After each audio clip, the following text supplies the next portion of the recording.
እንግዲህ ወይዘሮ ቦሰና የምናየው አሁን ከሩቅ ቦታ አሁን እንዳለችው ጌደራ ድረስ ከጌደራ የራቀ ሌላ ቦታ እስከ ሩቅ የሚባለው ቦታ የት ነው እስካሁን ምግብ ያዘዙበት ቦታ? ከጌደራ እንግዲህ ጌደራ ከዚህ ርቃ ጌደራ በሉ ድራምለ ያብኔ ነጽዮን ርሾን እስከ ማለት እንግዲህ ካዘዙበት እስከ ቦታው እስከሚደርስ ስንት ጊዜ ይወስዳል? ያው እንግዲህ እንደ ርቀቱ ከ15 እስከ 20 ደቂቃ እስከ 20 ደቂቃ ከታዘዘ በኋላ ማለት ነው። ኦኬ እንግዲህ እነዚህ ብዙዎቹ የእስራኤል ብሔረሰቦች ነጮች ናቸው፣ የኛ ኢትዮጵያኖች ሳይሆኑ ማለት ነው። ግን እንደዚህ ኢትዮጵያኖች የሚያዛሉ በጣም ከሩቅ እንደዚህ እየጠሩ ኢትዮጵያኖች ብዙውን ጊዜ ኢትዮጵያኖች ደረቁን እንጀራ ይወዳሉ። ለምን ከቤታቸው ያዘጋጃሉ፣ ወጡን ይሰራሉ። ስለሚችሉ ደረቅ እንጀራ ብዙ ይወስዳሉ ኢትዮጵያኖች። ነጮች ያው እስከነ ወጡ ነው የሚወስዱት። መጣው ስጋ አለ፣ ጥብስ አለ፣ አልጫ አለ፣ ቀይ ወጥ አለ፣ ዶሮ አልጫ አለ፣ ዶሮ ቀይ ወጥ አለ። ብዙ አይነት ምግቦች አሉ። እንደ ፍርፍር አለ፣ ቋንጣ ፍርፍር አለ። የሚፈልጉትና እንላቸዋለን።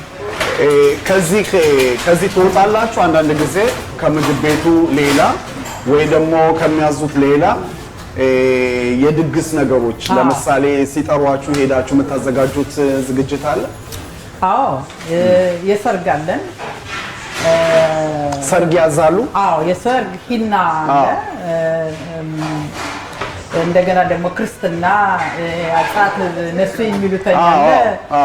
እንደገና ደግሞ በዓሎች አሉ። ኬተሪንግ ምናምን ያዘናሉ። ኬተሪንግ እና እናንተ ይዛችሁ ምግቡን እዛ ነው የምታቀርቡት? እና ከኤሪያ ደግሞ ከከተማዎች የኛ ህዝቦች በዛ ብሎ የሚኖሩበት አካባቢ ካለ ሽማግሌዎች አሉ የሚሰባሰቡበት ያሰበስቧቸው አለ። በዛን ሰዓት ከኛ ምግብ ነው የሚወስዱ። ለምን ኢትዮጵያኖች የኛ ምግብ ብቻ ነው የሚበሉት። ምንድነው ልዩነት ያደረገው?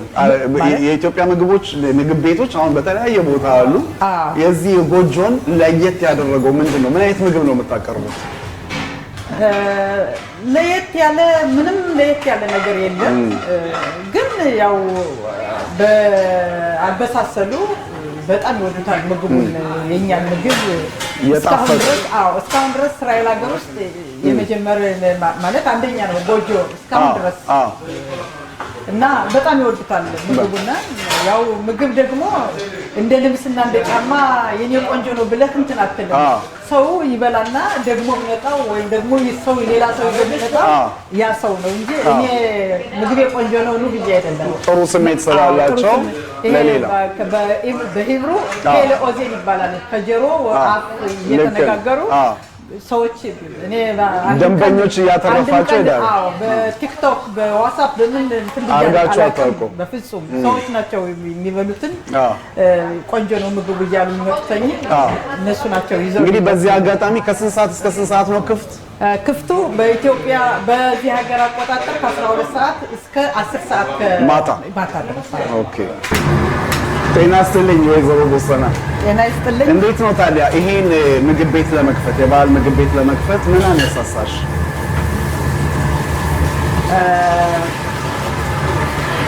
እኔ በጣም ምግብ ማብሰል እወዳለሁ እና ከድሮ ጀምሬ ነው የማስበው የነበረ ይሄን አደርጋለሁ የሚል እንትን ነበረኝ እና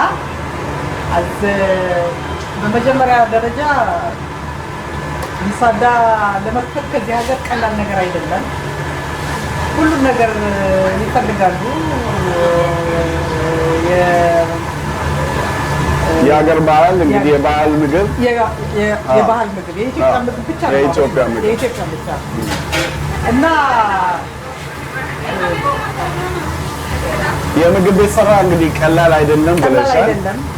አሁን ግን የምታበስይው ምንድን ነው? ይሄንን እያየን እየተነጋገርን አሁን እኔም አበስለው ጥብስ ነው።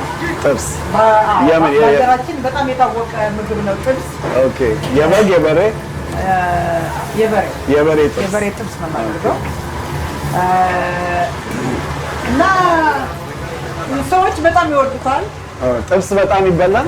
ጥብስ በጣም ይበላል። ቀይ ወጥ በጣም ይበላል። ዶሮ በደንብ ይበላል። ይወዳሉ በጣም እና በጣም ደስ የሚል ስራ ነው። እኔ ከውስጥ ወደዋለሁ ስራው። ብዛት ያላቸው ኢትዮጵያኖች ናቸው ወይስ የእስራኤል ዜጋ ነጮችም እየመጡ ይጠቀማሉ? 85% የነጮች ናቸው። ኦኬ 85% ነጮች ናቸው የሚመጡ። ኢትዮጵያኖችም አሉ ወጣቶች በደንብ ለሚመጡ ግን ብዙውን ጊዜ ነጮች ናቸው። የእኛም አሉ ወጣቱ ክፍል ይመጣሉ። ብዙ ሌላ ያየሁት ነገር ምንድነው እዚህ ከሚመገቡት እየመጡ በቦታው የሚመገቡት ሌላ ከሩቅም ሆኖ የሚያዙ አሉ። ቴክ አዌይ የምንለው ያው እንግዲህ መጥተው የሚወስዱ ይባላል ድርጅት አለ ቴክ አዌይ። እነሱ በደንብ ነው እንትን የሚሉታኝ ከስራቸው ሆነው ከቢሮአቸው ሆነው ምግብ ያዝማሉ። ብዙ ነው የሚሸጠው ቴክ አዌይ። እንግዲህ ሁለት ማስተንግዶ ማለት ነው። እዚህ የሚጠቀሙ አሉ፣ ከውጭ ደግሞ የራሳቸው ደውለው ይሄን እንፈልጋለን ብለው እንደገና እዛ ድረስ የሚያደርስ እንትን አላችሁ። ያው ኦኬ ኦኬ ኦኬ። እንግዲህ የምግብ ቤት ስራ ቀላል አይደለም ብለሻል። ከቤተሰብ ጋር እንዴት ይሄዳል? ቤተሰብ ከመምራት ጋር ከልጆች ጋር ቤተሰብ ከመምራት ጋር ቀላል አይደለም፣ ግን እግዚአብሔር ይመስገን እኔ የጀመርኩት ልጆቼ ካደጉ በኋላ ነው። ልጆቼ ባለቤቴ ከኋላ ያሉት እነሱ ናቸው። ከዚህ ደረጃ እንድደርስ ያደረጉኝ ቤተሰቦቼ ናቸው። ሌላው ቀርቶ እህቶቼ፣ ወንድሞቼ በሞራል በጉልበት የሚያስፈልግ ከሆነ ጊዜ ካላቸው እየመጡ አይዞሽ የሚሉት ቤተሰቦቼ ናቸው። ለምን ግን እዚህ መረጣችሁ ሮሆቦት? በሮሆቦት እኔ የምኖረው ቅሪያት ጋር ነው። በሮሆቦት የመረጥኩት ትንሽ የአካባቢው አካባቢው ወደ መሀል ከተማ ነው። እና ወደ መሀል ከተማ ስትገባ ብዙ ምርጫዎች ሊኖሩ ይችላሉ፣ ብዙ አማራጭ ነገሮች ሊኖሩ ይችላሉ። እኔ የምኖርባት ከተማ ትንሽ አነስ ያለች ከተማ ነች። አሁን ነው እያደገች የምትመጣው እና 10 ዓመቴ ነው። በቃ ከዚህ እንትን ላይ ተሰደላኝ። አሁን በኦገስት 10 ዓመቴ ነው እዚህ ሮሆቦት። እና ደግሞ ብዙ ደንበኞች አትርፋቸዋል። በጣም የቅሪያት ጋር ሰው ትንሽ ቅር አላላቸው። ቅርንጫፍ አይፈልጉም እዛ የጎጆ ቅርንጫፍ ቅሪያት ጋር ውስጥ ለጊዜው አያስፈልግም። ምንድነው የሚባለው? የቆጣ ወርድ ብላ የብብቷን ጣለች ይባላል በእኛ በአማርኛ ተረት ሲነገር። እና ከዚህ ሀገር ምግብ ቤት መያዝ ቀላል ነገር አይደለም። ብዙ ነገሮች አሉ፣ ብዙ ነገሮች የምታሟላቸው የምትጠየቀው አለ። ያን በሙሉ ማሟላት አለብህ ያንን ነገር ለማድረግ። እና የሰው ጉልበት ያስፈልጋል፣ ብዙ ገንዘብ ወጪ ያስፈልጋል። እና ሌላ ስኒፍ ለመክፈት በእግዚአብሔር እርዳታ እንግዲህ ሁሉ ጤና ይስጥልኝ ዶክተር ጸጋ። ጤና ይስጥልኝ አቶ ሽሎሞ። ጤና ይስጥልኝ አቶ ተስፋዬ፣ እንዲሁም የተከበራችሁ ተመልካቾች። መጀመሪያ እስቲ ሰምተሽ ከሆነ የዶክተር አህመድ ቲቢን የቃለ መጠየቅ አንድ ሁለት ቃል ምትንዩ ካለሽ ጥያቄ ወደ አንቺ ከማቅረባችን በፊት በጣም ደስ ይለኛል። አላዳመጥኩም፣ አልሰማሁም። አልሰማሽ? ኦኬ። ግን የተናገረው ጥያቄ የምትደግመው ካለ እንትን ልልቻለሁ። አይ እሱ የሰጠውን መልስ ማለት ነው። እኛ ጠይቀነው ነበር። በእርግጥ ስለ አፕሺያ አረቢት ወይም በአረቦች አካባቢ ያለው የግድያሱን በተመለከተ ጠይቀነዋል። ስለ አረብ ፓርቲዎች ወደፊት ከአንድ ላይ አብረው ተጣምረው ለመሄድ የሚለውንና ያዛን ሁኔታና በአጠቃላይ ደግሞ የአረቦችና የእስራኤል ሕዝብ አንድ ላይ የመኖር በተለይ የአገር ዜጎች ማለት ነው። ይህን በተመለከተ ሰፋ ያለ መልስ ሰጥቷን ያው እኛም በተቻለ መጠን ቀንጨፍ አድርገን ለመተርጎም ሞክረናል። ለማንኛውም ዶክተር ጸጋ ወደ አንቺ እንሂድና ጠቅላይ ሚኒስትሩ ቢንያሚን ኔታንያሁ በመጣው ሳምንት መሰለኝ ወደ 6ኛ ጊዜ መሰለኝ ከትራምፕ ጋር ይገናኛሉና ከዚያ እሳቸው ብዙ አጀንዳዎች እንዳሏቸው መወያያ አጀንዳ ግን መሰረታዊ አጀንዳና ጠቅላይ ሚኒስትሩ አሸንፈው ይመጣሉ ብለሽ የምታያቸው ከሚቀርቡት አጀንዳዎች ማንኛው ይሆናል? በመጀመሪያ ደረጃ አሁን ጠቅላይ ሚኒስትር ቢንያሚን ኔታንያሁ ትራምፕ ስልጣን ከያዙ ወይም ደግሞ ሁለተኛ ጊዜ ተመርጠው ስልጣን ከያዙበት ጊዜ አንስቶ 1 ዓመት ባልሞላ ጊዜ ውስጥ 6 ጊዜ መገናኘታቸው ይሄ የሚያመለክተው በሁለቱ መካከል ያለውን ጠንካራ ወዳጅነት ነው። ምን ያክል ግንኙነት ቢኖራቸው ነው። የአንድ ሀገር መሪ ከትራምፕ ለመድረስ ስንት ጊዜ ይጠብቃል እሳቸውን ለማግኘት። ጠቅላይ ሚኒስትራችን ግን በቀላሉ በየጊዜው እየተገናኙ ይወያያሉ እና የሚያመለክተው በመጀመሪያ ደረጃ የሁለቱ ወዳጅነት ነው። አቶ ሽሎሞ በአጋጣሚ በዚህ ላይ ለሰው ልጅ መቼም በማንኛውም በኩል በሰዎች መካከል ያለው መግባባት ወይም ደግሞ አለመግባባት በመሪነት ደረጃም ከፍተኛ ሚና ይጫወታል። በሁለቱ መካከል ያለው ግንኙነት በአንድ ላይ በመሆን አይተናል። ታላቁ የመካከለኛው ምስራቅን ሰላም የምትነሳውን ኢራንን በመደብደብ በኩል ያካሄዱት ተሳትፎን አይተናልና የሁለቱ ግንኙነት በጣም ጠንካራ ነው። ሁለቱ አንድ ላይ ይሰራሉ። አሁንም ቢሆን ጠቅላይ ሚኒስትራችን ሄደው ተመካክረው በተለይ የአዛን ወይም የጋዛን ጉዳይ በተመለከተ ሁለተኛውን ዙር ማለት ደረጃ በደረጃ ነው ያለው። ያን በተመለከተ በሰፊው ይነጋገሩበታል። እንዲሁም የምንጠብቀው ኢራንን በተመለከተ ቢሆን ኢራን አሁንም ቢሆን አላረፈችም። ተደብድባለች ግን አላረፈችም።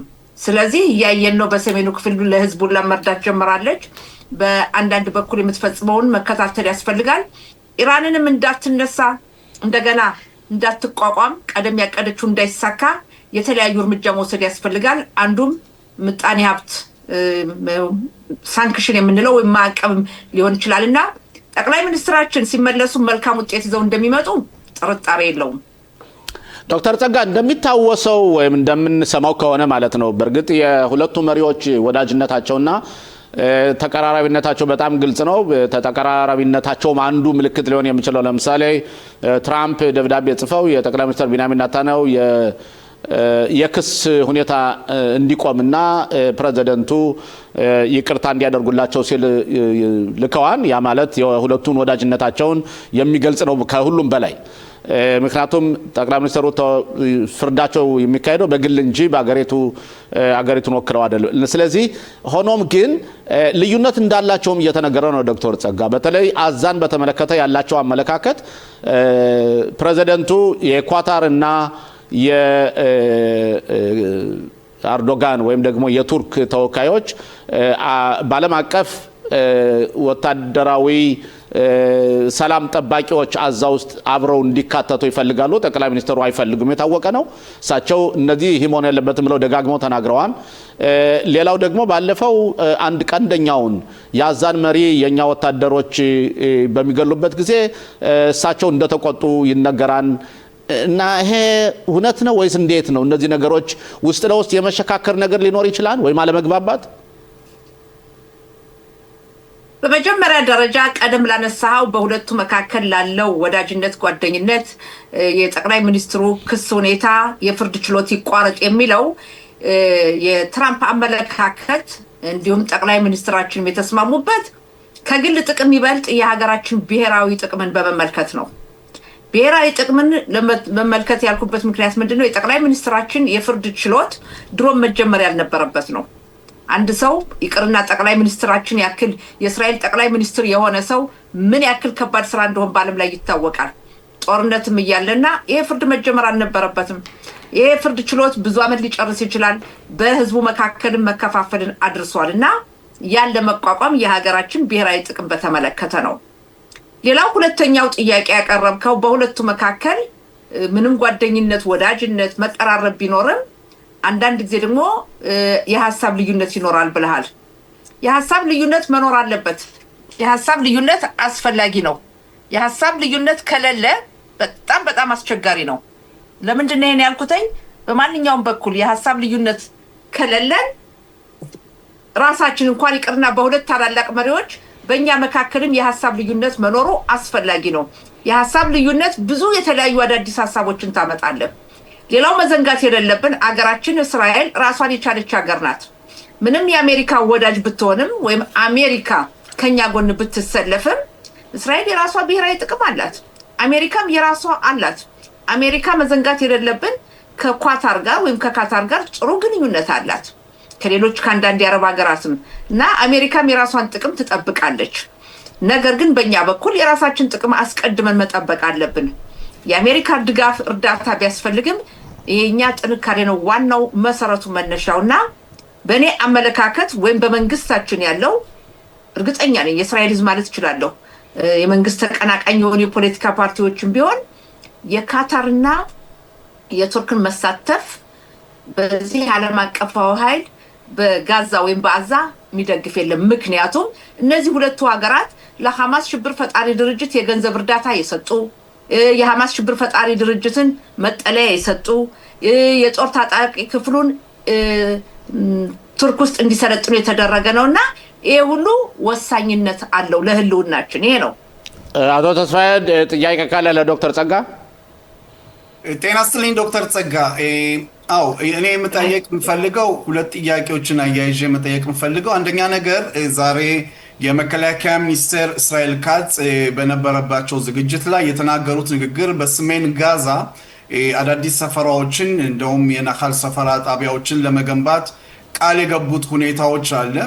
ይሄንን አያይዤ መጠየቅ የምፈልገው ያው በቀደም ብሎ ካንቺ የክኔሴት አባል ዶክተር አህመድ ቲቪን የጠየቅነው ጥያቄ የይሁዳና ሰማሪያን ባስመለከተ እንግዲህ ግልጽ ሆኖ ባይወጣም ይሁዳና ሰማሪያ ግዛቱ ወደ እስራኤል ባይገባም በዛ አካባቢ መንደሮች እየተስፋፉና ግንባታው እየፈጠነ ያለበት ሁኔታ ነው።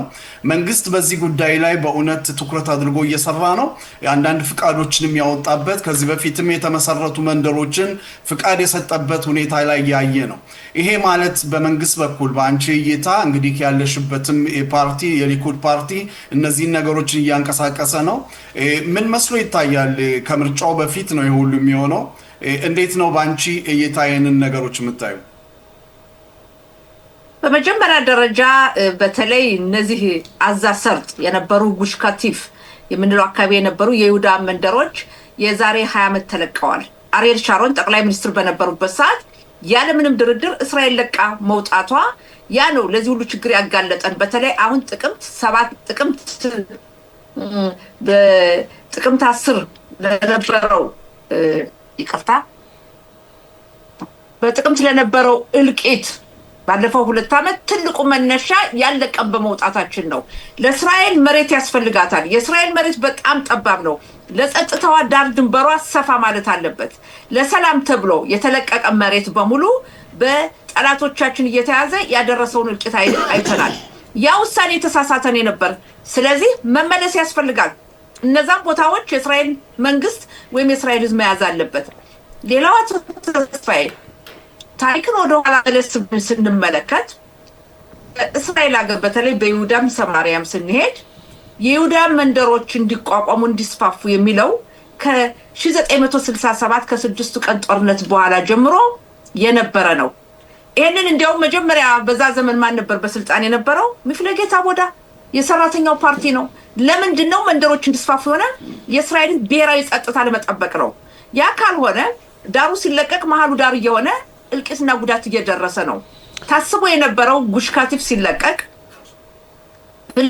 ሐማስ በሰላም ይኖራል ነበር የተባለው። ያን የይሁዳ መንደር በሙሉ የፈራረሰው ታስታውሳላችሁ። አጽም ሁሉ ከመቃብር ወጥቶ ነው ወደ እስራኤል ክልል የገባው። ግን ይቅር ሰላም ሊመጣ በዛ ፋንታ ሐማስ ሚሳኤሎችን ነው የተኮሰው። ስንት ዓመት በሙሉ ነው በስጅሮት የሚኖሩ ሰዎች የሚሰቃዩት። ስለዚህ የመከላከያ ሚኒስትር እስራኤል ካትዝ ያሉት ትክክለኛ ነው፣ ተገቢ ነው፣ መጠናከር አለ። ዶክተር አህመድ ቲቪ የሱ አቋም ከኛ የተቃወመ ወይም ደግሞ ተጻራሪ መሆኑ የታወቀ ነው። ዶክተር ጸጋ ግን አሁን አንቺ እንደዚያ በምትይበት ጊዜ ተመልሶ እንደው እውነት አሁን የእስራኤል ሀገር ማህበረሰብ ፍላጎት ኑሮት ጉሽ ካቲፍን እንደገና መልሶ ያቋቁማን ብለህ ታምናለህ? ምክንያቱም አሁን በተግባር እንዳየው ከሆነ ትራምፕ የ20 ነጥቦቹን ከጠቅላይ ሚኒስትር ቢንያሚን ጋር የተስማሙትን ከተባበሩት መንግስታት አቅርበው ከዛም አንዱ ነጥብ የፍልስጤም መንግስት ትቋቋማለች ነው እና የፍልስጤም መንግስት ትቋቋማለች እየተባለ ከዚያ እየተወሰነ ከየትኛው መሬት ነው የፍልስጤም መንግስት የምትቋቋመው? እና ትራምፕ እንዴት አድርጎ ነው ወይስ አሜሪካ ወይስ የአውሮፓ ሀገሮች እንዴት ነው ሊስማሙ የሚችሉ? ያዛን መሬት ወስደንኛ እንደገና ተቀምተን ከተማ ምንገነባባቸው? ዶክተር ጸጋ ይሆናል ብለሽ ታምኛለሽ? በመጀመሪያ ደረጃ ተመልከት፣ ድሮ በፊት እንኳን ሰላም ይመጣል ብለው ያሰቡ የኦስሎ ስምምነት ሁላችን የምናስታውሰው ነው።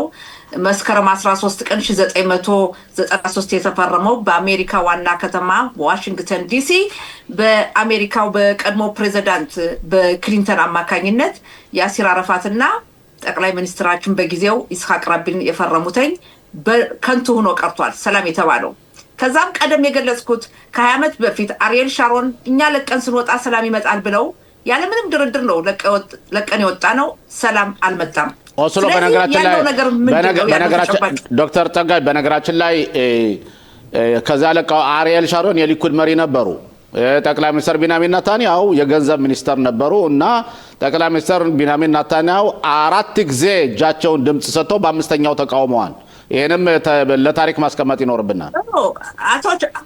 አቶ ሽሎሞ እኔ መጣው ታሪኩን ያም ሁሉ ሆኖ ሁሉም ሰው ሰላም ይመጣል እያለ አስቦ ነበር። እርግጠኛ ነኝ አሪኤል ሻሮን ለቀው ሲወጡ ሰላም ይመጣል ብሎ አስበው ነው። ይስሐቅ ራቢን ሰላም ይመጣል ብሎ አስበው ነበር። የእስራኤል ጠቅላይ ሚኒስትሯ ሴቷ ጠቅላይ ሚኒስትር ጎልዳ ሜር ምንድነው ያሉትኝ? እኛ አረቦች የጦር መሳሪያ ከተው በሰላም እንኖራለን፣ እኛ የጦር መሳሪያችን ብንተው ግን ይገሉናል ነው ያሉት። ይሄ እየታየ ነው ያለ ነገር ነው። ስለዚህ ድሮ ሰላም ይል የነበረው ህዝብ በአሁኑ ሰዓት የተገደሉት፣ የተጨፈጨፉት፣ የተደፈሩት በሙሉ አብዛኛዎቹ ሰላምን በማሰብ ከጋዛ ፍልስጤምን አምጥተው በገዛ ገንዘባቸው በገዛ መኪናቸው ተቀብለው አሳክመው የሚመልሱ ነበር። በዛ ፋንታ ምንድን ነው ያጓቸው? አቃጠሏቸው፣ ገደሏቸው፣ ጨፈጨፏቸው። ቆይቋቶች ለማንደ ይቅርታ ለአድማጮች ግልጽ ለማድረግ። ስለዚህ በአሁኑ ሰዓት ያለው የእስራኤል ህዝብ አብዛኛው የሚያምነው የይሁዳ መንደር መስፋፋት አለበት ነው። ዳር ድንበራችን ሰፊ ካልሆነ የጸጥታ ክልል ከሌለን ነገ ጠዋት እስራኤል ህልውናዋ አስጊ ደረጃ ትደርሳለች። ሌላው ያነሳው ነገር በይሁዳ ሰማሪያ ቦታዎች የፍልስጤም መንግስት ይቋቋም የፍልስጤም ሀገር የሚለው ትልቅ ስህተት ነው፣ መሆንም የለበትም። ያ ከሆነ የእስራኤል ህልውና ተደፈረ ማለት ነው። አገራችን በጣም ጠባብ ናት። ከራማላ ሆነው ቴልአቪቭን ታየዋለህ። ስለዚህ ለጸጥታችን ለሰላማችን እነሱ ሰላም አይፈልጉም። ሰላም ቢፈልጉ ችግር አልነበረም።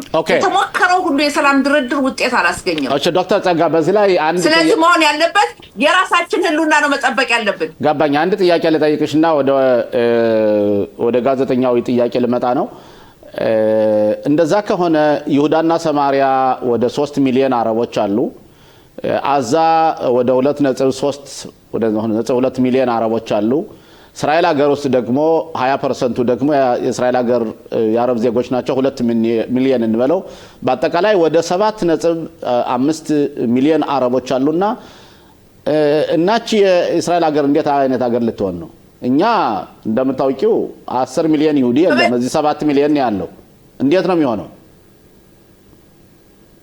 መፍትሄው ምንድነው? በመጀመሪያ ደረጃ አቶ ሽሎሞ እናንተ የግራ ክንፎች እኔ ጥያቄ ነው ጠየቅኩሽ ዶክተር ጸጋ ለምን መሰለህ ነው ቁጥሩን አጋንኛ ጥያቄው ቢሆን ለምን መሰለህ አቶ ሽሎሞ እሺ ማጋነን ትወዳላችሁ። ጭራሹኑ እናንተ ነገ ጠዋትም እስራኤል ንስጥ ማለት ነው የቀረው። ስለዚህ ሁለት ነገሮች አሉ። እስራኤል ስትቋቋም በ1947 ዓመተ ምህረት የተባበሩት መንግስታት ድርጅት ያስተላለፈው ውሳኔ እስራኤል የይሁዲ አገር ናት። ነጥብ። የይሁዲ አገር ናት። ግን ያ ሲባል በውስጧ ያሉትን የተለያዩ ብሔረሰቦች መብት ትጠብቃለች። የተለያዩ ሃይማኖት ተከታዮችን ቅዱስ ቦታ ትጠብቃለች። ያ ነው ያለው።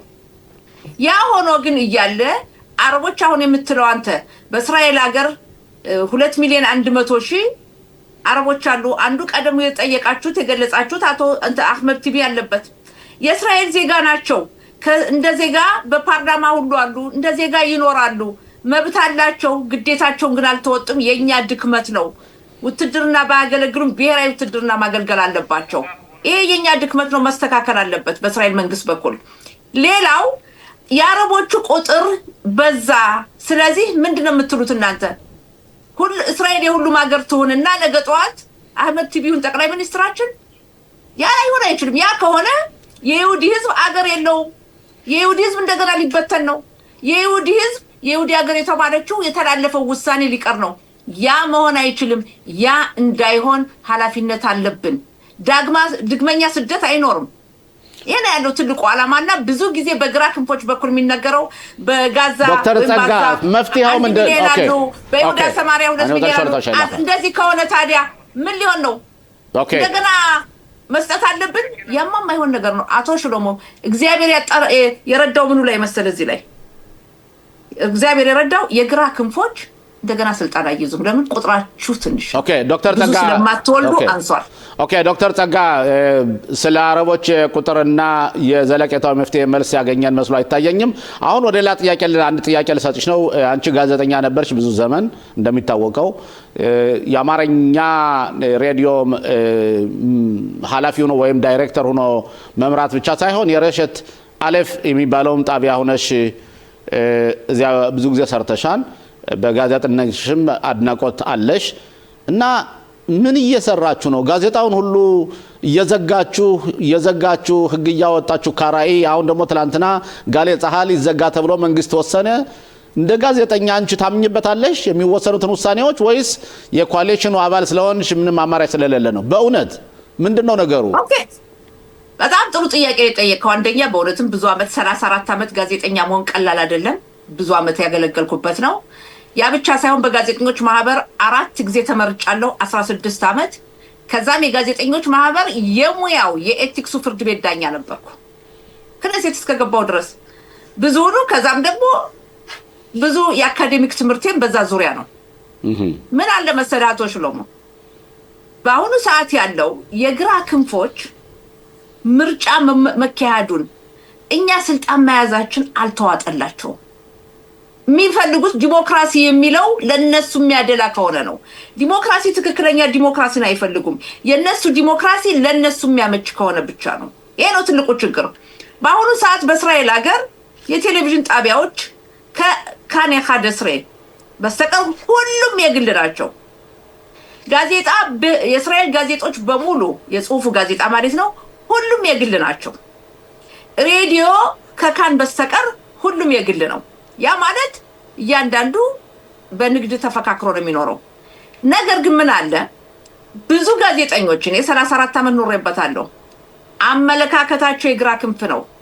አመለካከታቸው በሙሉ ቀኝን የሚቃወሙ ነው። ስለዚህ መዝጋት ነው። ስለዚህ ይዘጉ ነው። ዶክተር ጸጋ አቶ ሽሎሞ ቆይ ጠብቀኝ። እኔ ስለማውቀው ነው ይሄንን ማነኝ ይሄ ትልቁ ሙያዬ ነው ከማንኛውም በበለጠ። ጋሌ ጸሐል የሬዲዮ የተቋቋመው ድሮ ለወታደሮች ሞራል እንዲሰጥ ሙዚቃ ቤተሰብ ጋር ሰላምታ እንዲያደርጉ ነው። ቀስ በቀስ ግን ይሄ ጋዜጣ ይሄ ሬዲዮ ወደ ፖለቲካ ገባ። የፖለቲካን የሚያቀርባል 30 አመት በሙሉን ያስታውሳለሁ። በየአመቱ በጋዜጠኞች ማህበር ኮንፈረንስ አለን። ኤላት በመናደርግበት ሰዓት ጋሌ ጸሐል ይዘጋ ነው የሚለው ነበር። ሁሉ ጊዜ መዘጋት አለበት የሚለው ሲነሳ ድንገር ጋሌ ጸሐል የመከላከያ ኃይሉን የሚመድብለት ገንዘብ ጋሌ ጸሐል ይዘጋ ያሉትን ሰዎች ብነግርህ ጋንጽ ይዘጋ ብሎ ነበር። አይዝንኮት ይዘጋ ብሎ ነበር። ኤሁድ ባራክ ራማት ካልሳለ ይዘጋ ብሎ ነበር። ሁሉም ለዘመናት ከ30 አመት በላይ የመዘጋት አለበት የማይል የለም። እና ታዲያ አንቺ ጋር የግራ ከፍራቸው ታያቸዋለሽ። ታዲያ ምን እንዴት ሊሆን ይችላል? ኖ አዳምጠኝ። ኖ መከላከያ ኃይሉ ሬዲዮ ያስፈልገው። መከላከያ ኃይሉ ሬዲዮ የሚያስፈልገው በወታደራዊ አገዛዝ ነው መሆን የለበትም። ይሄ ደግሞ የሬዲዮ ጣቢያ ፖለቲካ ውስጥ ገብቷል። ሁልጊዜ 30 አመት ነው ማለት። በተለይ በአሁኑ አይተህ ከሆነ አክቹዋሊ የምንለው ዜናቸውና ወቅታዊ ዘገባን በተመለከተ አዛ ወይም ጋዛ በሚካሄደው ጦርነት ላይ ወታደሮቻችንን ያወግዙ ነበር። ይሄ ውጊያ መሆን የለበትም። ራፊያ መግባት የለብንም። ስለዚህ ምን መሆን አለበት? አንደኛ ወታደራዊ ሬዲዮ ጣቢያ መጥፋት አለበት። እኔ አመለካከቴ ነው፣ እደግፋለሁ። ሌላው ዶክተር ጸጋ ጊዜያችን በጣም ስለሄደብን ስማኝ፣ ሁለት መንገድ አለ። ወይ ጥያቄ አለማብዛት ከጠየቀኝ ለሁሉ መልስ መስጠት አለብኝ። እኔ መጥፋት አልፈልግም፣ መልስ አልሰጥም። ሌላው በቴሌቪዥን ጣቢያዎች ስንሄድ ሁሉም የቴሌቪዥን ጣቢያ 11 12 13 በሙሉ ስሙ ፖለቲካ ፓርቲ ሚፍላጋ አቋቁመው ወዳደር ነው የቀራቸው። አሮጽ 24ም አሮጽ 25ም እስራኤል አየንም ያው ተወዳደሩ የቀይ ክንፍ ፓርቲ ዘው እየተወዳደሩ ነው። ዶክተር ጸጋ ወደ ተባና ይልተሳለ ይመስለኛል። አቶ ሽሎሞ ማነኝ ስለ መገናኛ ዘዴ ብዙንም እነግርጽልሃለሁ። ግን እነዚህ የቴሌቪዥን ጣቢያዎች እድሜ ልካቸውን የግራ ክንፍ የነሱ አመለካከት ከሌለ መግባት አትችልም። የነሱ አመለካከት ከሌለ መቀየር አለብህ። ጋዜጠኞች አቋማቸው ይቀይራሉ ወይም ደግሞ የነሱ ከሌለ ያባሩታል።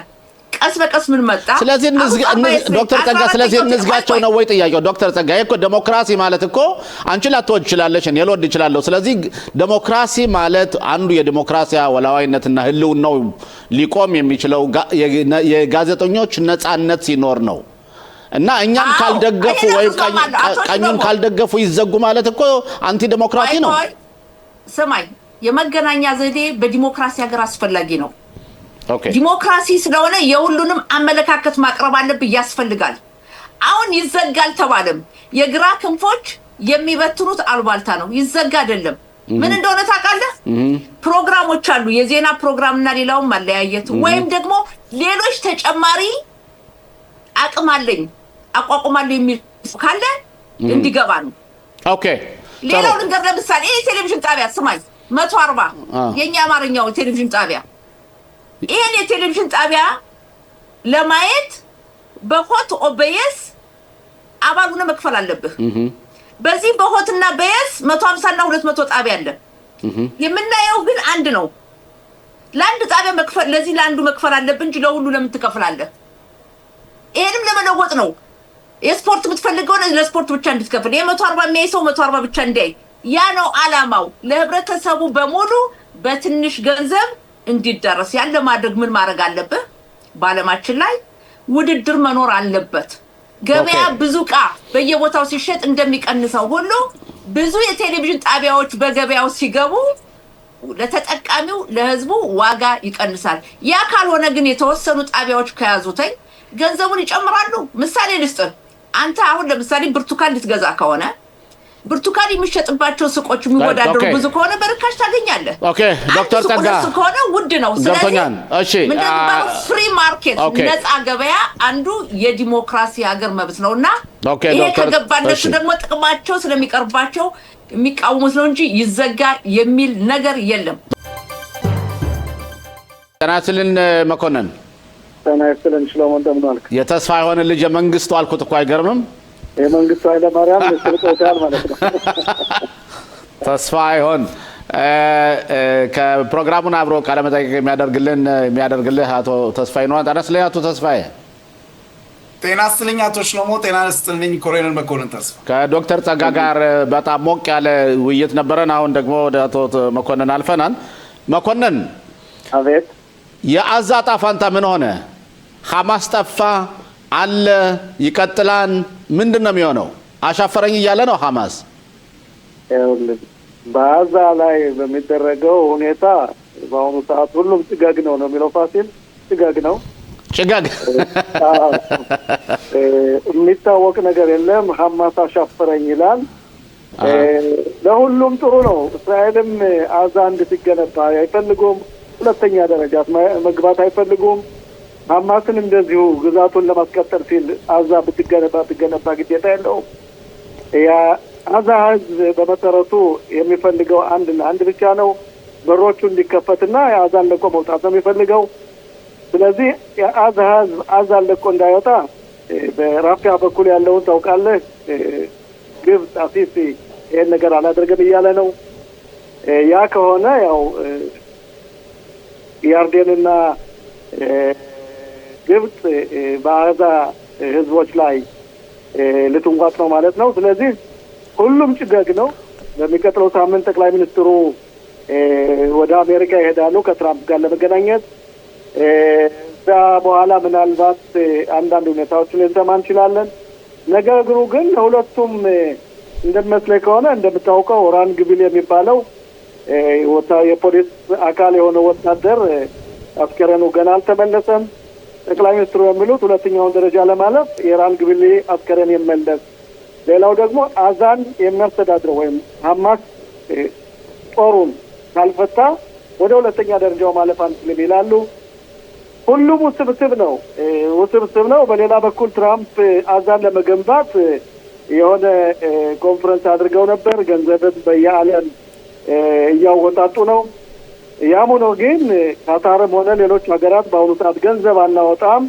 የሐማስ ሁኔታ እስካልታወቀ ድረስ እያሉ ነው በአንጻሩ የአዛ ህዝብ ሐማስን አይፈልግም ሐማስ ደግሞ የአዛን ህዝብ ገዝቶ በአዛ ምድር ላይ ነው መኖር የሚፈልገው ስለዚህ ለዛ ነው ጭጋግ ነው ያልኩት። በአሁኑ ሰዓት የሚታወቅ ነገር የለም። ምናልባት በሚቀጥለው ሳምንት አንዳንድ ፍንጮች ሊመጡ ይችላሉ።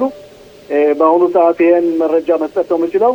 ጠቅለል ባለ ሁኔታ ግን መከላከያ እሱ በያዛቸው ቦታዎች የነበሩትን ዋሻዎች፣ መሳሪያ መደብ ማምረቻዎች ሁሉንም በቢጫ መስመር ላይ እንዳለ ሆኖ አውድሟል ማለት ይቻላል 100%።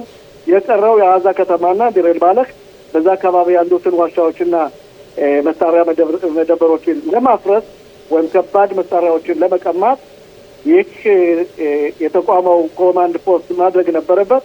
እሱም እስካሁን ድረስ ስራ አልጀመረም። በዚህ ሰዓት እንዲህ ማለት ይችላለሁ። ኮሎኔል መኮንን አንድ አባባል አለ በአማርኛ የሚሉት በዕብራይስጥ የሚሉት ኤን ኸጽ ሄራዮን ይባላል። ወይም ደግሞ ግማሽ እርግዝና የለም። ስለዚህ 53%ን አጽድተናን ጨርሰናን ከውነናን እያለን እናወራለን። እንዲያውም ጠቅላይ ሚኒስትራችን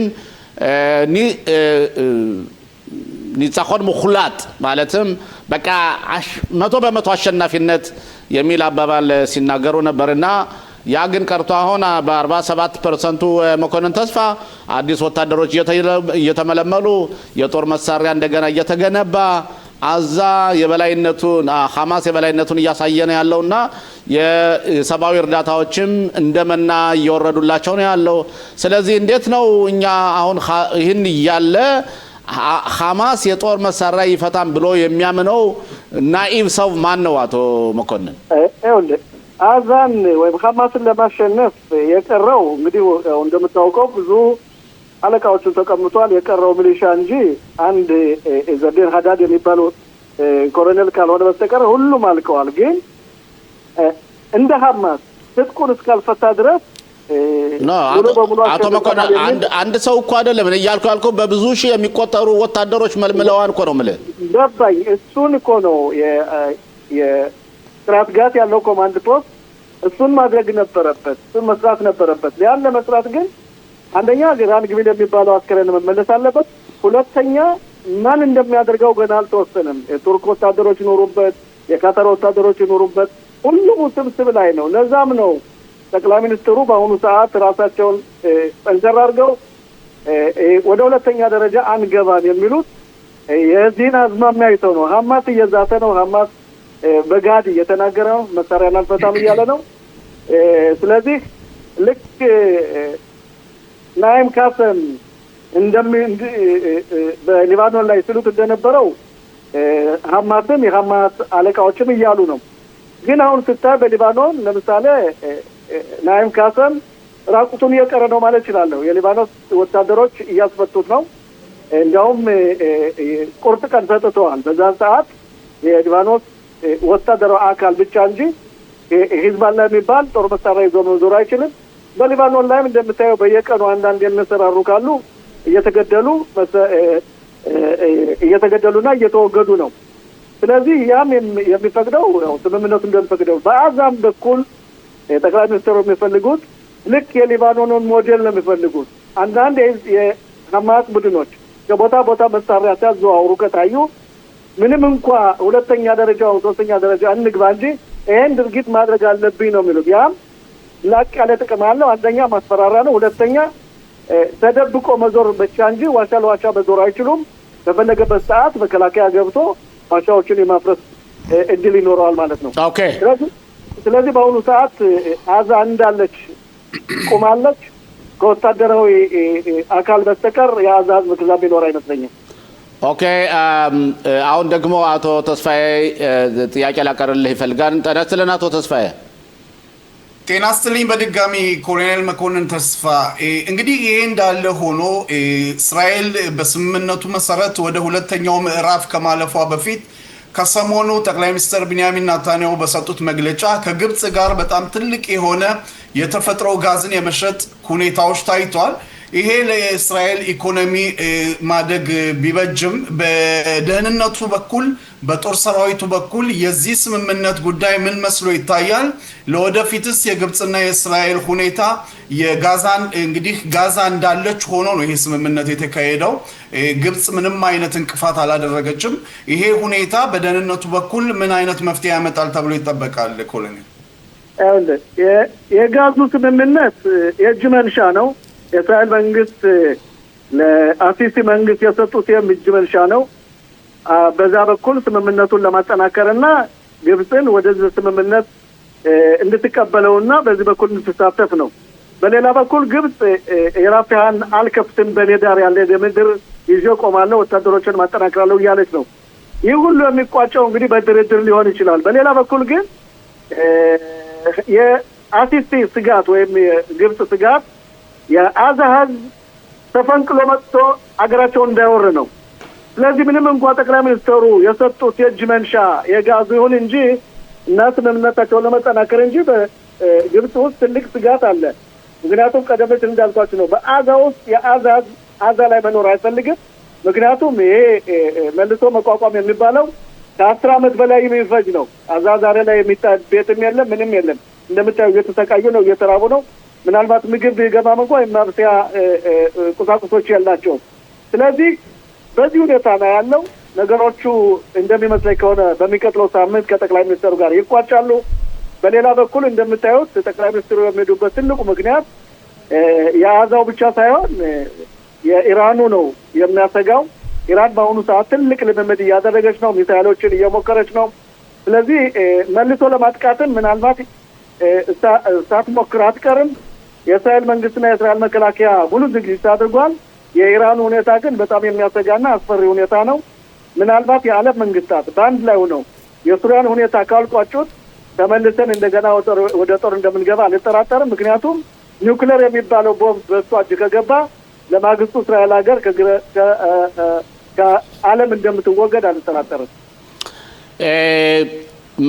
ኮሎኔል መኮንን አሁን ደግሞ ወደ ሊባኖስ ልውሰድህና ዛሬ ጠዋት ከሆነ ጋዜጣ እንዳየሁት ከሆነ የሊባኖስ ጠቅላይ ሚኒስትር ከሊታኒ ወደ ታች ያሉትን የሂዝቦላ ታጣቂዎችን በሙሉ የጦር መሳሪያዎችን እስከዚህ ዓመት መጨረሻ ማለትም እስከ 10 ቀን ድረስ እናስፈታቸዋለን ብለው ነበር። ግን እስራኤል ትላንትና እርምጃ የወሰደችበት ግን አንዱ የሊባኖስ ወታደራዊ መረጃ ኃላፊ ነው እና እንደ ሂዝቦላ ወታደር ሆኖ ሽብርተኛ ሆኖ ነው የተገኘውና ምንድነው ነገሩ? አዎ ልክ ነህ። በሲዶን በሚባለው አካባቢ በድሮም ሊባኖን ሲዶን የሚባለው ከተማ ላይ አንድ ወታደራዊ አካል ከሂዝቦላ ጋር በመቃጠር ገንዘብም ሊከፍለው ሊሆን ይችላል። ይህን ሁኔታ ለማንቀሳቀስ ይችልና መሳሪያዎችን ሲያዘዋውር ተገኝቶ እንደምታውቀው ዛሬ ጠዋት ከሶስት ጓደኞቹ ጋር ወደማይመለሰው ተሸኝቷል። በዛ በኩል እስራኤል ጥሩ ስራ እየሰራች ነው። በሊባኖስ በኩል ምናልባት እንደሚመስለኝ ከሆነ ነገሮቹ ፈር እየያዙና ለወደፊት የሚስተካከሉ ይሆናሉ የሚል ግምት አለኝ። ትልቁ ስጋት ግን የሚሆነው በአሁኑ ሰዓት እንደምታውቁት ሱሪያ ነው። ሱሪያ በዛ በኩል ትልቅ ችግር አለባት። የአልጁሊያኒ መንግስት ኩርዶችን ቱርክ እያጠናከረች ነው። ስለዚህ በዛ በኩል ምናልባት ስምምነቱ ቀርቧል የተባለው እየራቀ መሰለኝ። በሊባኖስ በኩል ግን የመንግስቱም ጠንክርና ስላለ የፕሬዝዳንቱም ጠንክርና ስላለ ሂዝቦላም ተዳክሞ ተንኮትኩቷል እና አንዳንድ ተባራሪም ቢኖሩ እንደምታየው አንዳንድ ተባባሪም እንኳን ቢኖሩ የሊባኖስ ወታደራዊ አካል መረጃ እየተያዘባቸው በቀላሉ መረጃ ማግኘት ይቻላል። ዛሬ በሊባኖስ ሁሉም ነገር ግልጽ ነው። ስለዚህ ለዛም ነው በየቀኑ አየር ኃይላችን በሚንቀሳቀስበት ቦታ ሁሉ የሚያወድማቸው። ኦኬ የሊባኖስ ሁኔታ እንደሚመስለኝ ከሆነ ፈር እየያዘ ነው። ሱሪያና ኢራን ነገሩን አልጨረሰም። አቶ ተስፋዬ መጨረሻ ጥያቄ ለአቶ መኮንን ካለ እንግዲህ ኮሎኔል መኮንን በእውነት በሊባኖስ በኩል ያለውን ሰፊ ገለጻ አድርገዋል። ከዚህ በፊት በግብጽ ድንበር ላይ አስቸጋሪና አነጋጋሪ የሆነው የመሳሪያ መዘዋወሪያም ከሰሞኑ የታገሰ መስሎ ይታያል። እንዴት ነው ያ አካባቢ በአሁን ሰዓት በግብጽና በእስራኤል ያለው ድንበር በሲናይ በረሃ ማለት ነው? በግብጽ በኩል የሚገባው መሳሪያ ብዙ ጊዜ ገብቷል። ከጋዛ ብቻ ሳይሆን ከእስራኤል ሀገርም ገብቷል። ይህን የሚቀበሉ በዚህ ትልቅ ስራ በዚህ ምርት የተሰሩ የበድዌ አካላት እስራኤላዊ ዜጋዎች የሆኑ ነበር የሚሰሩት። በአሁኑ ሰዓት የደህንነቱ ክፍልና የፖሊስ ክፍል እንዲሁም ወታደራዊ አካል ጠንከር ባለ ሁኔታ ይህን መስመር ይዘውታል። አልፎ አልፎ ሲገባም እየተያዘና እየተፈተሸ ፍርድ ቤት እየቀረቡ ነው። ምናልባት ውስጣዊ ችግራችን በዲውን በሚባለው በተለይ ብዙራ በዲዮት የምንለው አካባቢ ከነጻ ለወደፊቱም አዛም መሳሪያ መቀበል አትችልም። በዛ በኩልም የሰጠነው የእጅ መንሻ ከአሲሲ ጋር ተነጋግሮ ከግብጽ መንግስት ጋር ተነጋግሮ ይሄ ነገር እንዳይደረግ በዛ በኩልም ትልቅ ስራ መሰራት አለበት የሚል አቋም ነገር አለኝ። ግን ዞሮ ቴሮሪስቶች ምን ጊዜም አንዱን ብዘጋ በሌላ በኩል ስለሚከፍቱት ይሄን ነገር መከላከያም ሆነ የደህንነቱ ክፍልም ፖሊስም አካል ጥሩ መስራት አለባቸው። ምን ጊዜም ዝግጁ መሆን አለባቸው። ጠላቶቻችን በአራቱም ማዕዘን እስራኤልን ለማውደድ ስለሚፈልጉ በጆርዳንን ማግባት ይፈልጋሉ፣ በግብጽ ማስገባት ይፈልጋሉ። ውስጣዊ ችግራችን እንኳን መሳሪያ እናዘዋውሩ አንዳንድ እስራኤላዊ ዜጋዎች ስላሉ ይህ ሁኔታ በቅርብ ቀን የሚቋጭ መስሎ አይታየኝም። ትልቁ ፈተናም ውስጣዊ ችግራችን እንጂ ውጭ አልነበረም።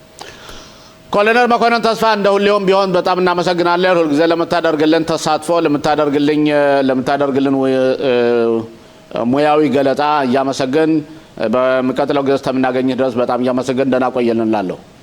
እኔም በጣም አመሰግናለሁ። ደህና ቆዩ። ዙሙ ፕሮግራማችን እናልፋለን። ዶክተር አህመድ ቲቢ የእስራኤል የክነሴት አባል አብረውን ይገኛሉ። שלום דוקטור אחמד טיבי, מה שלומך? צהריים טובים, שלמה.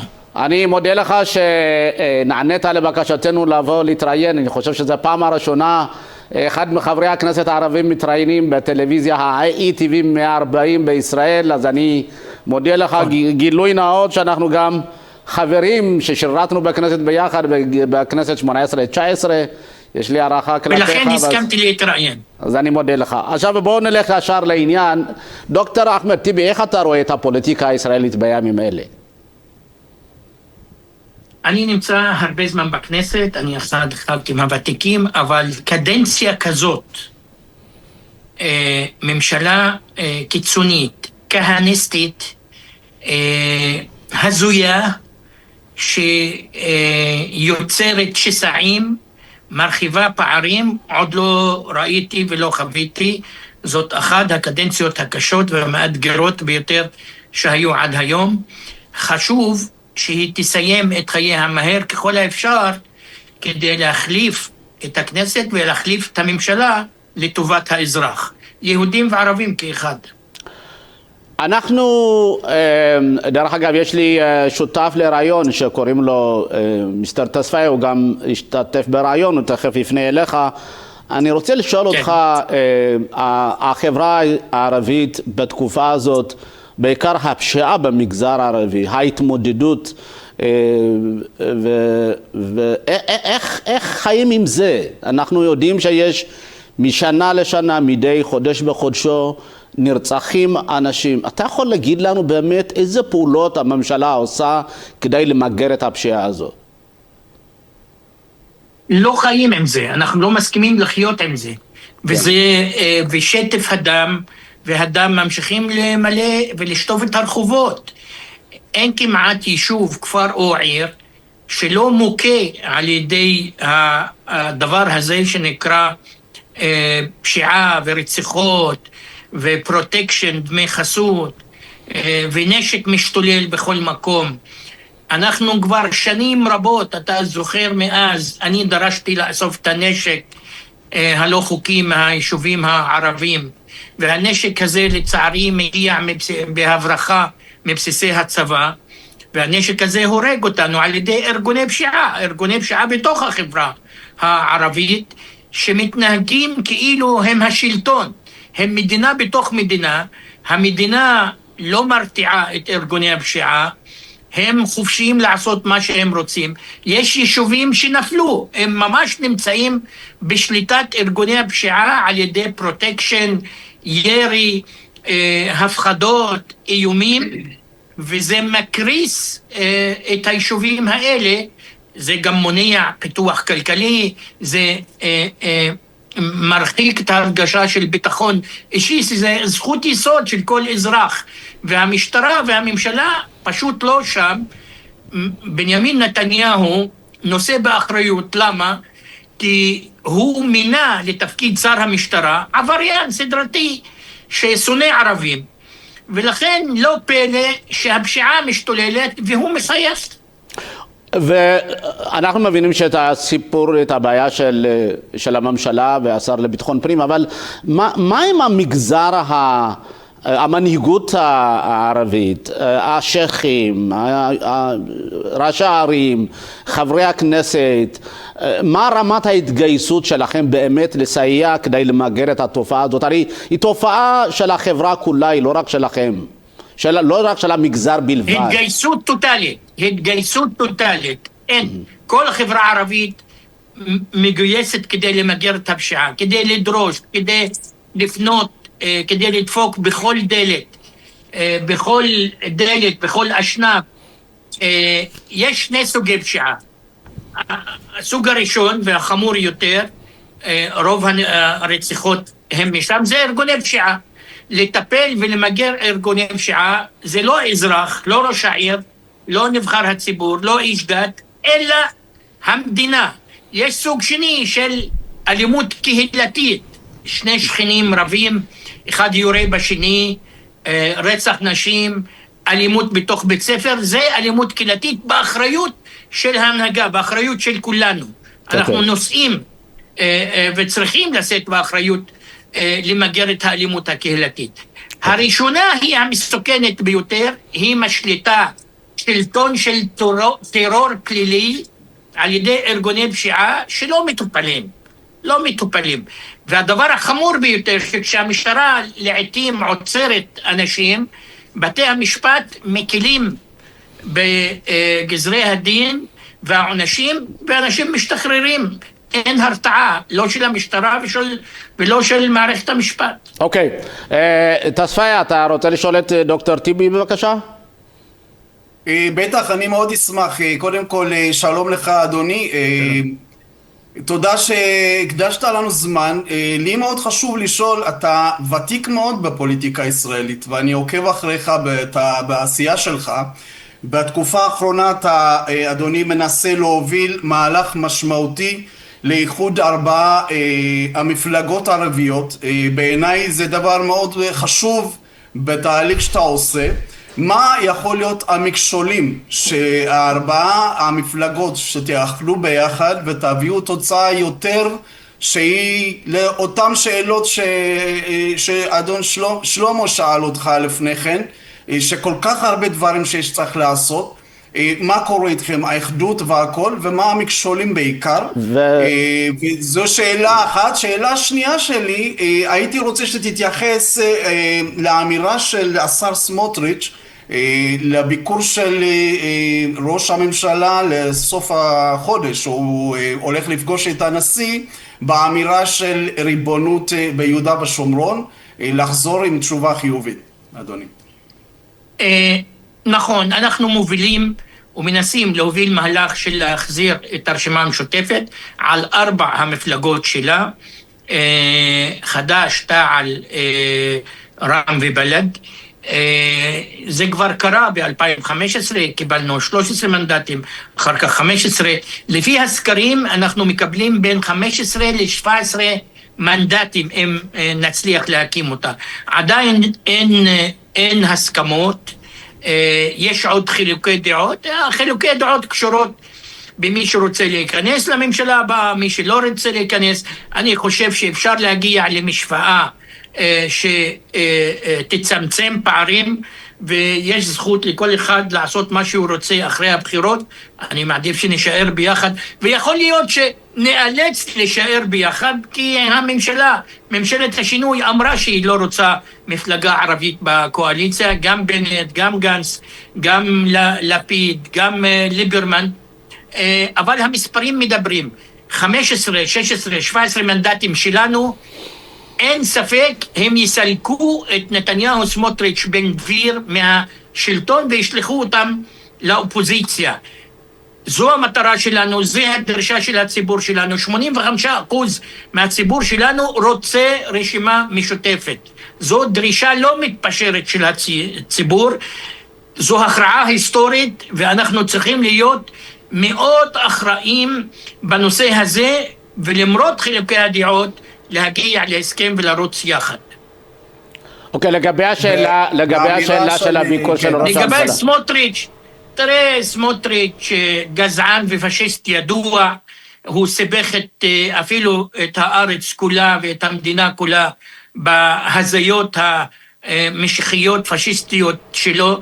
טראמפ אמר לאחרונה כמה פעמים שהוא לא יסכים לסיפוח הגדה המערבית, ולכן גם הפעם נתניהו ילך ויחזור בלי הדבר הזה.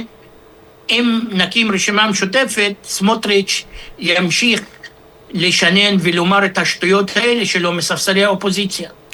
דוקטור אחמד, שאלה אחרונה, אני יודע שאתה עסוק, אתה צריך ללכת לוועדת הכספים, שם אתה עושה עבודה חשובה. אתה יודע, החברה הישראלית עברה טראומה קשה מאוד בגלל המלחמה הזאת שהייתה, שצריך להגיד את האמת, חמאס פתח בה במלחמה הזאת, ועזה אנשים נפגעו, עזה נהרסה, עדיין חמאס באמת מחזיק בקרנות המזבח, ועדיין האזרחים בעזה סובלים. מה העתיד של עזה, דוקטור טיבי? מה עושים עם זה? א', חשוב לומר, הוקענו את הזוועות בשביעי לאוקטובר, לא רק אני, כל חברי הכנסת הערבים, אבל לאחר מכן המלחמה על עזה יצרה חורבן, סבל, השמדה רבה, 20,000 ילדים נהרגו, וזה דבר נורא והיום, חסר תקדים בעשורים האחרונים.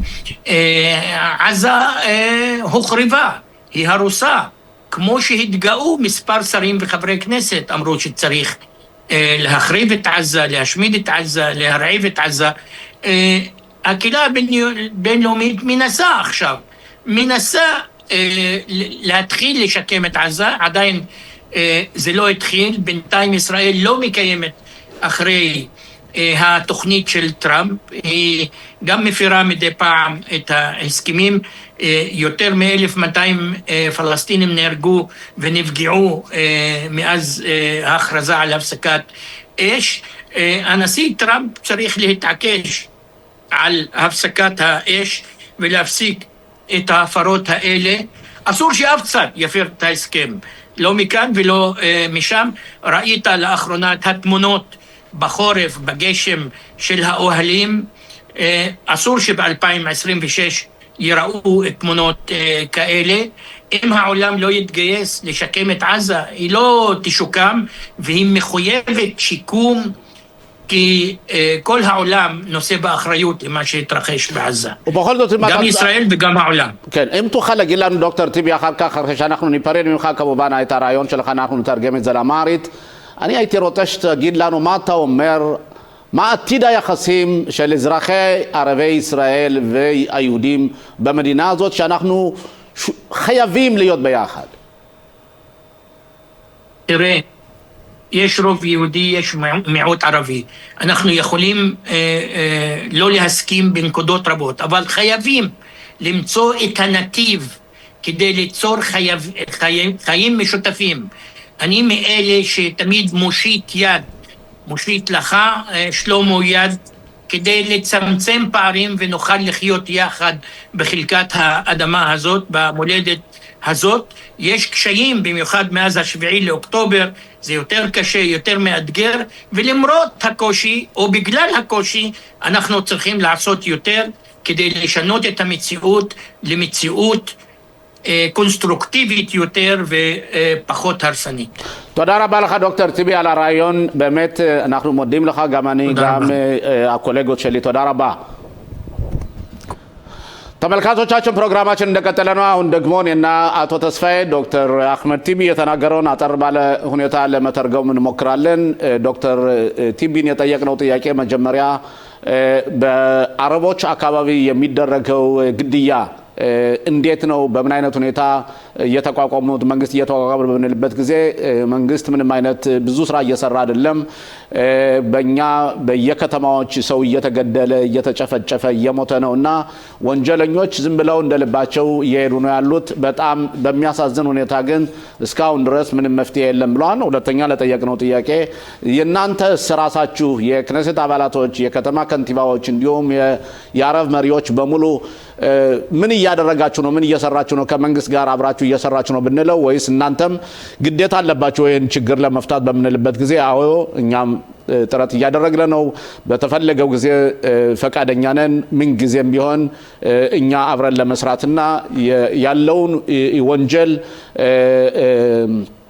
የሚደረገውን ግድያ ለማቆም በጣም እየተጎዳን ማህበረሰቡ እየተጎዳ ስለሆነ ይሄን ማቆም እንፈልጋለን ብሏን ከዚህ ደግሞ ተጨማሪ አቶ ተስፋ የምትተረጉመው ነገር አለ እንግዲህ የኔን ጥያቄ በተመለከተ ያው አቶ ሽሎሞ ሁላችንም እንደምናውቀው በክኔሴት ውስጥ 4 የአረብ ፓርቲዎች አሉ እነዚህ 4 ፓርቲዎች እንግዲህ እያንዳንዳቸው በተናጥል ወደሚቀጥለው ምርጫ ከሮጡ ድንገት 4ቱም ላይ ገቡ ይችላሉ ከሰሞኑ ዶክተር አህመድ ቲቪ የሚያደርጉት ጥረት እነዚህን 4 ፓርቲዎች አጣምረው አንድ ላይ ለማድረግ ነው ያው እንደሳቸውም እንዳሉት ከዚህ በፊት ሞክረናል ነው ያሉት እንግዲህ ይሄ ሙከራ አሁንም ድንገት ፖለቲካ ቦታቸውን ለመያዝ ካልሆነ በስተቀር በእውነት ዶክተር አህመድ ቲቪ ለረጅም ጊዜ በእስራኤል የፖለቲካ ዓለም ውስጥ የነበሩ ናቸው በጣም የሚጥሩ ናቸው ሆኖም ግን ምንም አይነት መፍትሄ ያልተገኘለት የአረብ ህብረተሰብም አለ በእስራኤል የኔ ጥያቄ መልስ የነበረው አዎ ጥረት እያደረግን ነው ያሉት ሌላው እንግዲህ የገንዘብ ሚኒስቴር ከሰሞኑ ዛሬ የተናገሩት ንግግር ያለው ጠቅላይ ሚኒስትር ቢንያሚን ናታንያሁ ከሚያደርጉት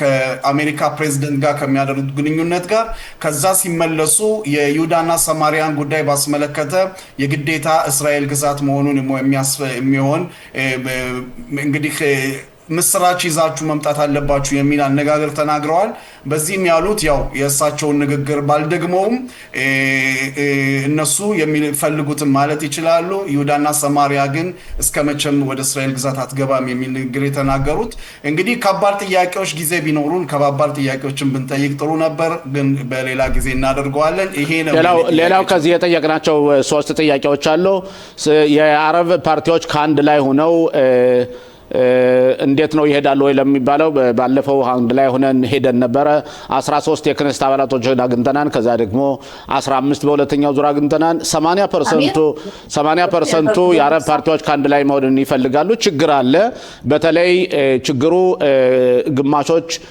ከመንግስት ከጥምር መንግስቱ መግባት ይፈልጋሉ ግን ከጥምሩ መንግስት ደግሞ በተለይ ጋንጽ እንዲሁም ላፒድ ሌሎችም እንድንገባ እንፈልግምና ለዚህ ሁኔታ መፍትሄ ለማግኘት ጥረት እያደረግን ነው ግን አንድ ላይ ከሄድን ከ15 እስከ 17 የክኔሴት አባል ድምጽ እናገኛለን ያ ከሆነ ጠቅላይ ሚኒስትር ቢንያሚን ናታንያሁ ጠቅላይ ሚኒስትር አይሆንም ወደፊት ብለዋል ከዛ ደግሞ አዛን በተመለከተ ያዛ ጉዳይ እንዴት ነው ብለን በመጠየቅበት ጊዜ ዶክተር አህመድ ቲቢ ያሉት እንዴት ነው አዛ በርግጥ ጦርነቱን ሐማስ የከፈተውን እሱንኛ ሁላችንም አውግዘናን መሆን የማይገባው ነገር ነው የተደረገው ግን አዛ ጦርነቱ ቢከፍትም ግን ጦርነቱ ከተከፈተ በኋላ በብዙ ሺህ የሚቆጠሩ ሰዎች እንደሞቱ በተለይ ወደ 20 ሺህ የሚሆኑ ህፃናቶች ተገለዋን ያዛ ሁኔታ በጣም የሚያሳዝነው በተለይ መንግስት ትራምፕ ያቀርባቸው ነጥቦች እነሱን መተግበር አለበት ከዛ ስምምነት በኋላ ወደ 1000 በላይ የሚሆኑ ሰዎች ተገለዋን ነው የሚለው እና በአጠቃላይ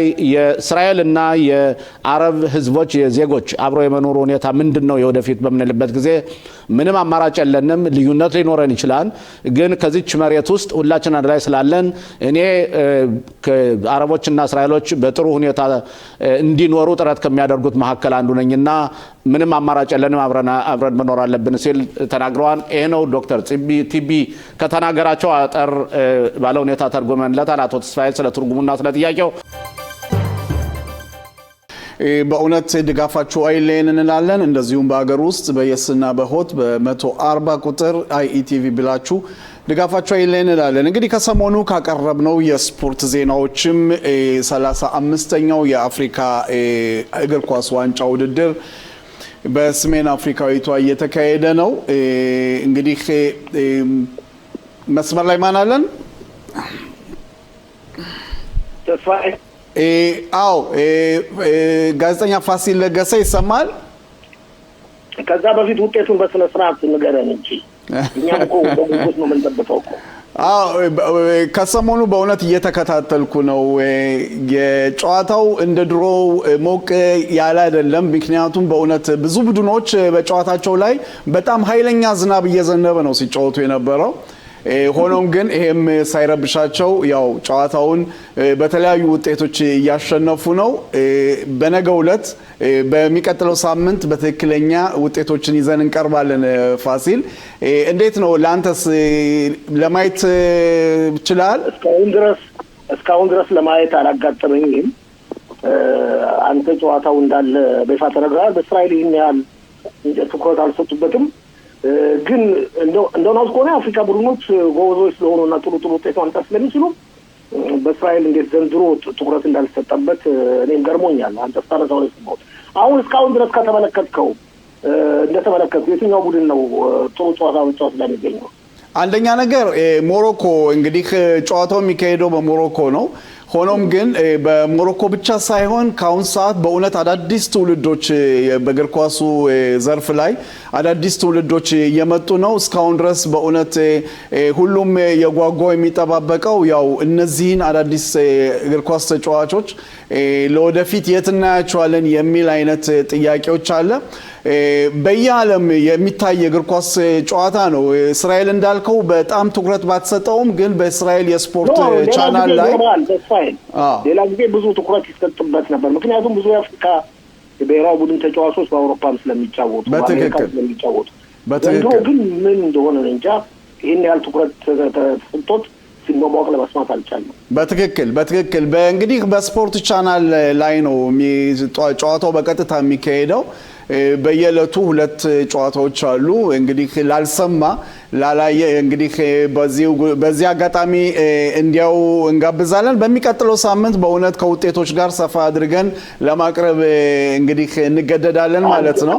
አንተ ለተመልካቾቻችን ካልተገባለን በትክክል ወደ ሌላ ሀሳቦች ስንገባ ፋሲል እንግዲህ ጠቅላይ ሚኒስትር ቢንያሚን ኔታንያሁ በእውነት በዛሬ ምሽት ላይ የካቢኔ ስብሰባ ያደርጋሉ። በካቢኔ ስብሰባቸው ላይ ዋና ዓላማ አድርገው ያዙት ያው ከፕሬዚዳንት ዶናልድ ትራምፕ ጋር ከመገናኘታቸው በፊት ከሚኒስትሮች ጋር ያላቸውንም ሐሳብ ለመቀበል ነው። ይሄ ሐሳብና ያላቸው ግንኙነት በእውነት ለእስራኤል ምን መስሎ ይታያል? ምክንያቱም የዚህ ግንኙነት ትንሽ ለየት የሚያደርገው ከሁሉም ከነበረው ውስጥ የጋዛና የሱሪያ ሁኔታዎች ይገኙበታል ተብሎ ይገመታል። አንተ እንዴት ታየዋለህ ፋሲል? ትክክል ነው።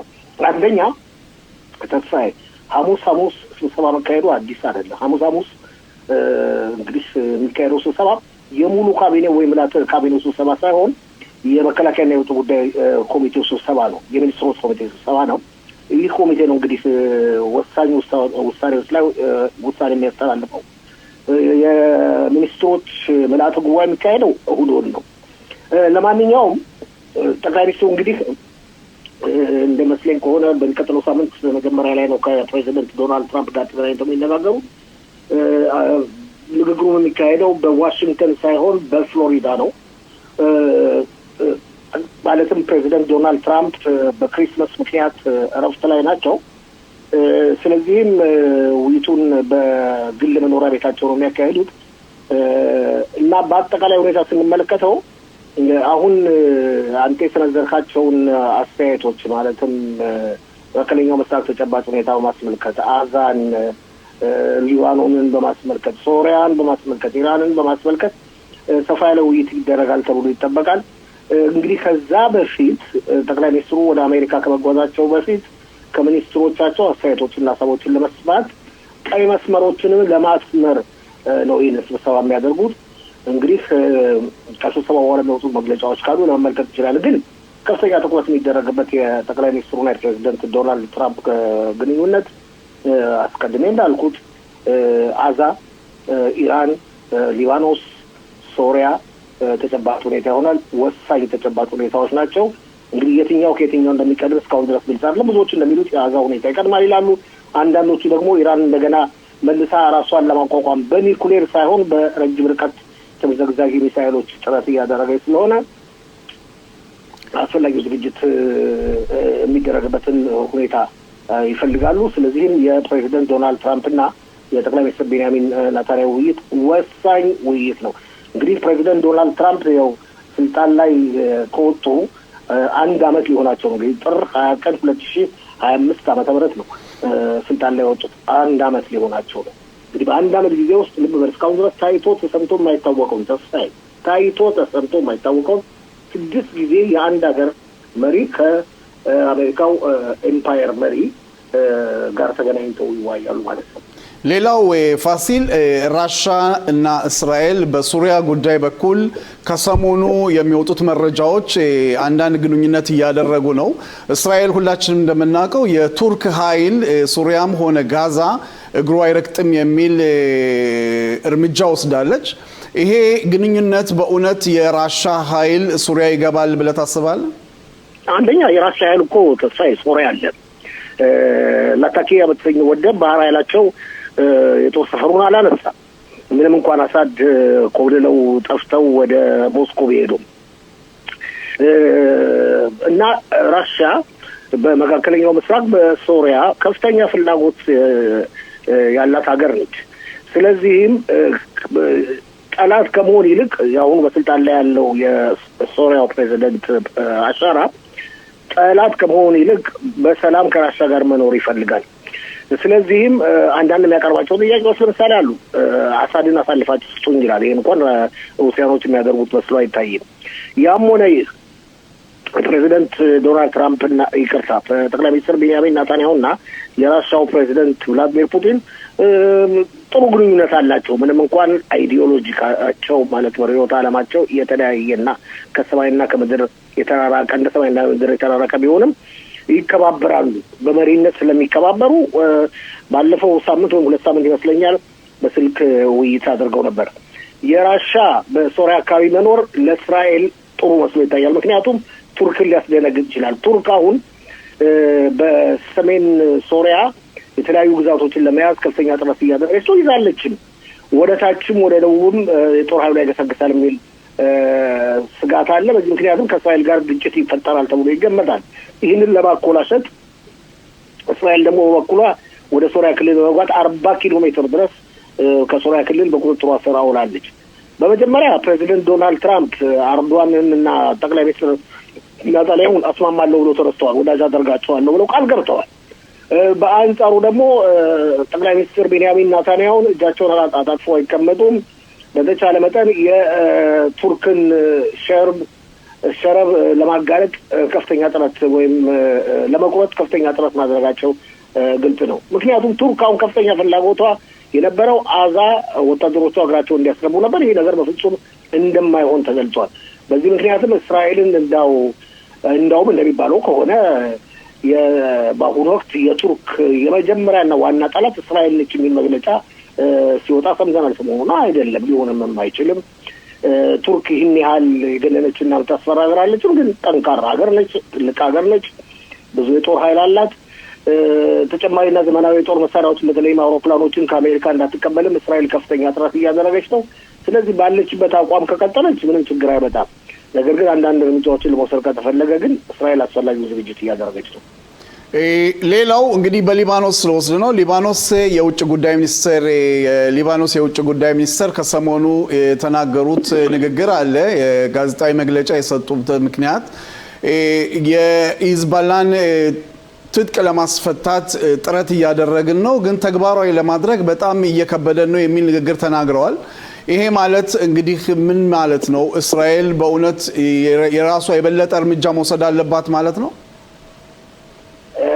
የሊባኖሱ ጠቅላይ ሚኒስትር ምን እንደሚያወሩ ግልጽ አይደለም። እንግዲህ ስምምነት ተደርጓል። ስምምነቱ መሰረት በዚህ ወር መጨረሻ ላይ እስከሚቀጥለው ሳምንት አጋማሽ ድረስ ማለት ነው ተስፋዬ ሂዝቦላ ትጥቁን መፍታት አለበት። ግን የሚፈታ መስሎ አይታይም። ምንም ነገር የሚያደርግ መስሎ አይታይም። ግን እንደፈታ አድርገው ነው ጠቅላይ ሚኒስትሩ የሚናገሩት። ይህ ደግሞ ከእውነት የራቀ ነው። ስለዚህ አሜሪካና እስራኤል በጋራም ሆነ በተናጠል እርምጃ ሊወስዱ የሚገደዱበት ጊዜ እየተቃረበ መስሎ ይታያል። ከዚህ በተጨማሪ አዲስ ነገር የተከሰተ ነገር አለ። ተስፋዬ ታስታውሳለህ? ሮን አራድ በ1980ዎቹ ዓመተ ምህረት ላይ አውሮፕላኑ ተመቶ ሊባኖስ ከወደቀ በኋላ መዳረሻው የጠፋው ናቪጌተር ወይም የአውሮፕላን መንገድ ቀያሽ ጉዳይ እሱን በማስመልከት አሁን ከብዙ ዓመታት በኋላ እንግዲህ ፍለጋው ሁሉ አልተሳካም ነበር። መሞቱ አለመሞቱ፣ መቀበሩ አለመቀበሩ እንዳውም ወደ ኢራን ታግቶ ሄዷል እየተባለ ሁሉ ሲነገር ነበር። አሁን ግን እንደሚባለው ከሆነ ሞሳድ በዚህ በሮን አራድ የመጠለፍ እና የመወሰድ ጉዳይ ላይ ከፍተኛ አስተዋጽኦ ያደረገ የቀድሞ የሊባኖስ ጦር ኃይል የመረጃ ድርጅት ሻምበል ጠልፎ ወደ እስራኤል እንዳመጣ ታውቋል።